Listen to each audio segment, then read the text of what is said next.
Sir. Welcome professor. Thank you sir. Sir నేను class తీసుకోవడానికి ముందు కొంతమందికి స్పెషల్ క్లాస్ తీసుకోవాలి. As you wish. Thank you sir.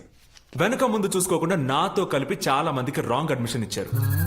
మీరు ఎలాంటి వాళ్ళకి సీట్ ఇచ్చారో నేను చూపిస్తాను. వస్తారా? వెళ్ళండి సార్ వెళ్ళవయ్యా. అంటే ఇచ్చినాడు అక్కడ ఇరుక్కుంది అంటే సార్ సర్జికల్ స్ట్రైక్ టైం అయింది. Excuse me madam. 1 2 3 get up.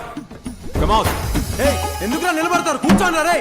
నువ్వు ప్రొఫెసర్ అయింది కాలేజ్ కి మాత్రమే, మాకు కాదు. మాతో పాటు తిరిగావు కదా, మా గురించి తెలుసు కదా. ఏయ్ బయటికి రా. రానంటే ఏం పీక్తావు రా? కొడతావా? ఏం పీక్తావు? రారా రా. పీకితే ఇలా ఉంటుంది. మోసేయండి రా.